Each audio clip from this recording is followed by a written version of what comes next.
it's the Geek back for another Formers Friday, and we got a big one today. We're going to start with their alt modes, their beast modes, if you want to call them that, since they are technically the original Predacons. I'm going to introduce you to the guys. I'm going to show you each character individually. So from left to right, we've got, let's see here. We got Torox. No, that's not Torox. Wow, I'm tired. We got Headstrong, Divebomb, Razorclaw, Rampage. Not the Rampage from Beast Wars, just so you know. And then Torox. I think that's not the right name. I'm going to look up the original names right now. The only difference here is that Torox was originally Tantrum, this guy over here. And I don't know why they changed that. I'm guessing it was a rights issue where they couldn't call him that anymore. But, yeah, we're going to go ahead and take a look at their separated beast modes. Okay, guys. Here we are starting with Headstrong. He's a rhino. He's got the cannony backpack, which I love how they've integrated the combiner pieces with the actual weaponry of the figure. It's pretty bulky, pretty beefy. It's a pretty cool rhino. And we're going to take a look at his robot mode in a bit. Next we have Divebomb, which is the pterodactyl character. He's harder to display. I've seen him shown... Sorry. I've seen him shown like this sometimes. But why would you display him like that? I don't get that. I'd want him to at least be like in mid-flight somehow, if you could give that. But to be honest, like, the only way I'm displaying these guys is as the combiner. So, Divebomb is actually, at least in beast form, my least favorite of the figures. Only because of how hard he is to display. Caca! Next we have Razorclaw. This figure's pretty cool. I like him a lot. Especially since he actually carries a Matrix in him, if it'll let me show it to you. I don't remember how it opens up. Maybe like this? Yeah, there we go. And we'll take a look at that a little later. But Razorclaw is pretty cool. Like, the problem I have with all these figures is that they're a little goofy to display in their beast modes. But that's Razorclaw. He's pretty cool. I do like how some of their hinges work. Their jaws. Next, we have Rampage. This one, I don't know. That's as high as his head will come up in beast form. I do not like that. And they're all really bulky and clunky. But because of the size of the combiner, I'll accept it. But it's not easily hidden why they're so bulky. And we'll see that more as we transform them into combiner mode. And then finally, in our beast form segment, we have Torox, which I will stop calling him. He is Tantrum, and that's all I'm going to call him. And he's kind of stuck to a degree. He has no mouth hinge, which bothers me. Even though there's this joint here that's clearly meant to be some kind of hinge or something. But when you look, oh no, his head's there. So there's no way a hinge is going to work there. But whatever. If you see this big black thing, that's part of the combiner issue. So like, they don't really hide very well the combining element. But that's fine. So we're going to go ahead and take a look at robot mode. The Transformers will return after these messages. You Decepticons can stand up to the Dinobots, but the Predacons can. The Predacons not only transform into robots, but into one gigantic robot, Predaking. Transformers, more than meets the eye. Transform the Predacons! The Transformers. It's the Dinobots! Transformers, each sold separately from Hasbro. We now return to the Transformers. Okay guys, first we've got Headstrong in robot mode, and I think this is true at least of him and Tantrum. Their swivel joints on their hips are really loose, so it's very hard to get them to stay standing, especially with this thing making them so top heavy. And then especially with this back thing making them so back heavy.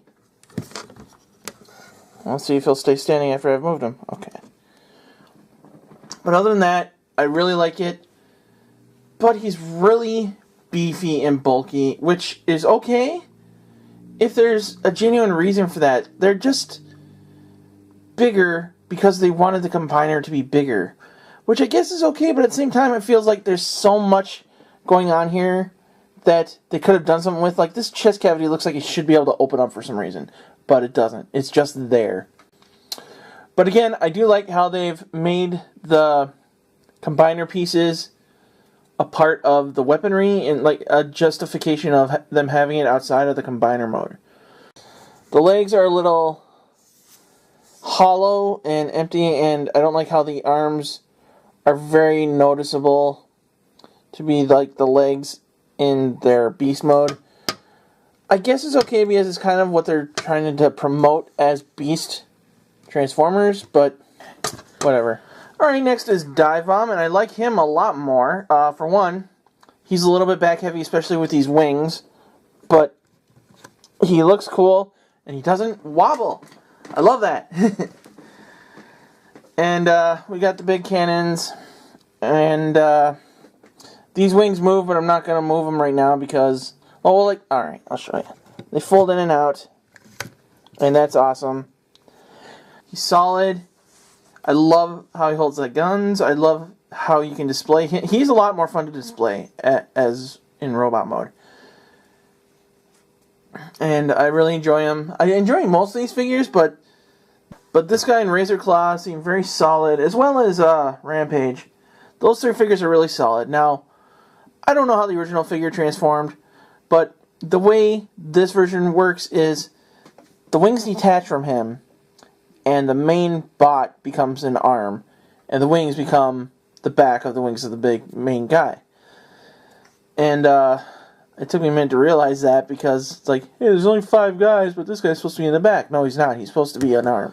Okay, guys, next we have Razorclaw. Razorclaw is a pretty solid figure. I love this beefy cannon. The problem is it's a little loose and doesn't want to stay there. I'm glad it's wanting to stay there now. He has a matrix inside him. And it's like, what is it? The Enigma of Combination, or whatever you want to call it. They were really trying to sell these Power of the Prime things. And this was the only way you could get this Prime. And I forget his name. I will look it up before we get to the end of this video. But Razorclaw is really solid, and he's not as bulky as a lot of his other figures, or as a lot of his other buddies. I love it. I love owning this figure. He's really awesome. And his joints are all solid and tight, and that's a real plus, especially when the 2 leg figures are not that solid and tight in the hip joints. Next we have Rampage, and this guy is interesting, because there was a Rampage in the Beast Wars show, and I think in some versions of the comics or something, they tried to tie in that the Predacons were the original Predacons that offshooted to be all Decepticons during the time of Beast Wars. But I don't know anything about that, so we're not going to deal with that. This is just Rampage. He's a cat bot guy. And again, he's really solid and tight, and he's not wobbling or anything. His gun stays where it wants to go. I love it. I'm so happy that this figure is like this. It's just more praise that I've been giving to the other figures of this run. But we got one more bot to go, so let's take a look at him. And finally, we have Torox, which his original name was Tantrum, so I'm going to just keep calling him Tantrum. And he is just like, what's the other guy's name? He is just like Headstrong, physically, like build-wise. I think the only difference really would be like maybe some cosmetic things like the chest. And his head is a boar or bull instead of a rhino. His joints are actually a little more solid than Headstrong's, which is awesome. But again, the chest is bulky for no reason. The legs are hollow. And that happens. You know, like, these guys were only available in a box set. And you get what you pay for. He's pretty pricey, but he's pretty big, so it's definitely worth it. Quality-wise, these guys are a much higher step up from the originals, as far as, like, transformation and appearance. They look a lot better. They're much more fun for a kid to play with, if you want to play with them.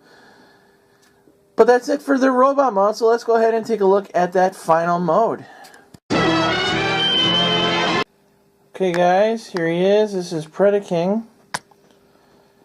And he is a beefy guy, so much so that he wouldn't even remotely fit in my little set here. And you can see why his components are super beefy and bulky. Like, he's going to look big enough to handle somebody like Fortress Maximus. He's going to be big, so I don't know where to begin on this.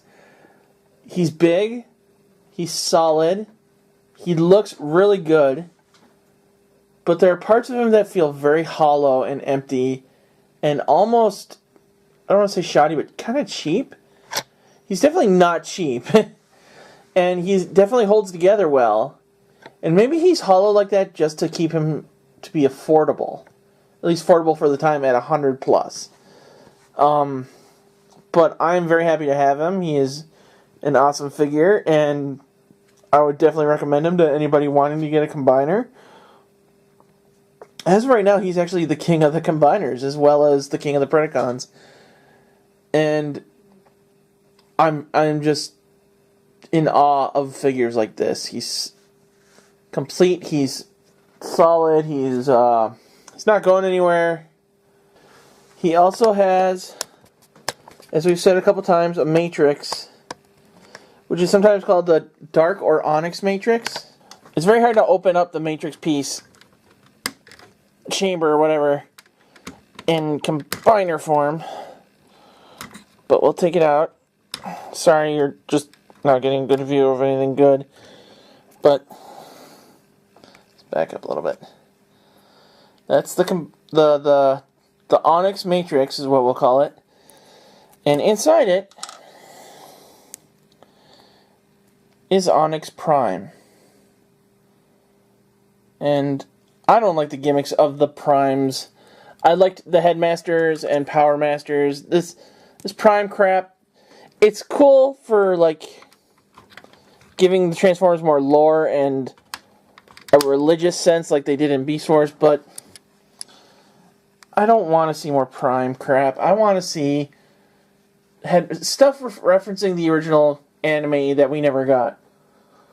But that's it for Predaking today, and that's it for me today. If you like this video, we've got a ton more over at the Pop Culture Network about comics, games, movies, all sorts of nerd stuff. Please check us out. We're on Twitter, Facebook, all sorts of social media outlets. We've got a 24-hour hotline. Please give us a call if you want to let us know what you liked, what you didn't like, what you want to see more of, what you want to see less of, all that kind of stuff. If you want to see more of my videos outside of the Pop Culture Network, go ahead and find me on YouTube under youtube.com/TheGeekReviews. But that's it for me this week, so until next time, this is The Geek for the Pop Culture Network, saying good journey.